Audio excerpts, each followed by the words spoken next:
How often should I publish a book? Hey, Write Writers, Keith Wheeler here, back with another video for you. You probably heard that one of the best ways to sell more books is to write more books or publish more books. But the question arises, how often should I publish a book? There are three main things to consider when determining how frequently you should publish your books. Number one is your competitors.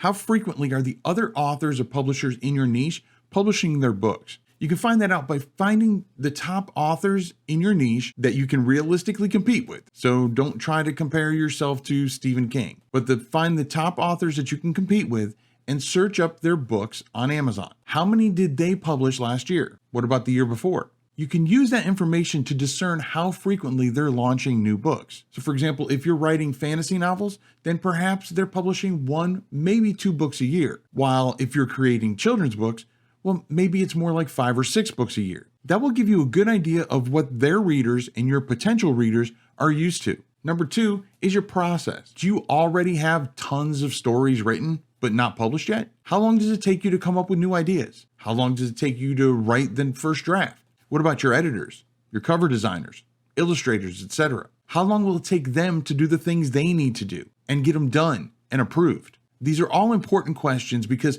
while you know what your competition is doing, the truth is all that really matters is what you can realistically do with your skills and your resources. So while your competitors may be publishing 6 books a year, maybe it takes longer for you to come up with new ideas or longer to write. So you can only realistically do 4 books a year. Number 3 is your schedule. Realistically speaking, how much time can you set aside to actually work on your books? Do you have a full-time job, family responsibilities, church, other groups?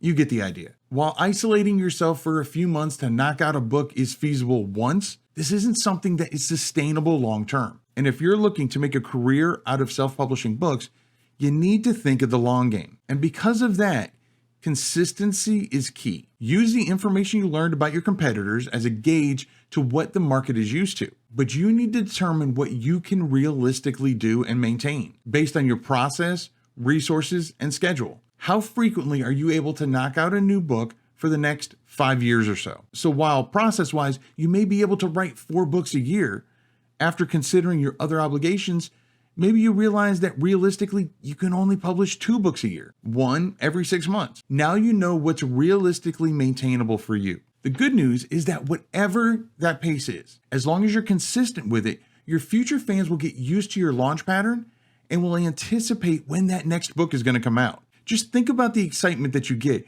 when you know that the next season of your favorite show is right around the corner. That's what we want our readers to feel like about our next book. But what if you already have a bunch of books ready, but you just haven't published them yet? Should you just publish them in quick succession? When a reader finds a book that they really like, the next time they're in the market for a similar book, they're more likely to start by searching for the books from that same author. So the deeper your backlist, the better. That said, this is not something that should be rushed. It's better to have a consistently growing catalog of books than just to publish a dozen books in a short period of time. In previous videos, I've mentioned that in addition to a book's BSR or bestseller rank, as an author, you have an Amazon author ranking. This author ranking is based on the overall popularity of you as an author based on your book sales across all of your publications under that same name. So if you publish a dozen books all at once, while yes, there's a chance that those 12 books will get some sales, a year later, they're probably going to do nothing. It hurts to hear, I know, but it's the truth. But if you take those same 12 books and space out the launches of them,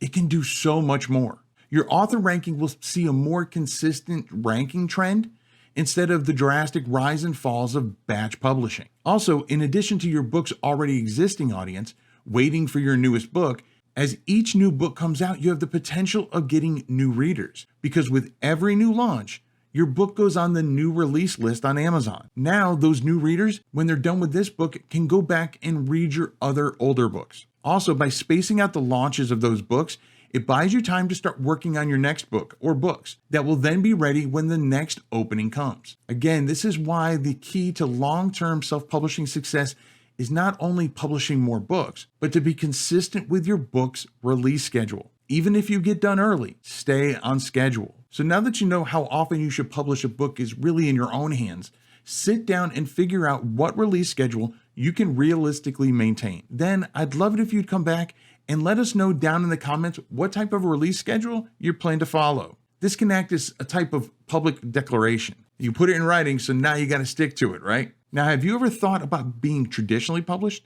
Well, before you make any decisions, you may want to check out the recent live seminar I did for the AuthorTube Writing Conference, where I discussed the pros and cons of self-publishing, traditionally publishing, and being a hybrid author. Click right here to check out that video. Now, warning, it's about an hour long, so you might want to take a potty break beforehand, and you'll definitely want to take notes. Now, if you're more short on time, well then YouTube says this video right here is more up your alley. I'll catch you in one of those videos, and remember to write right.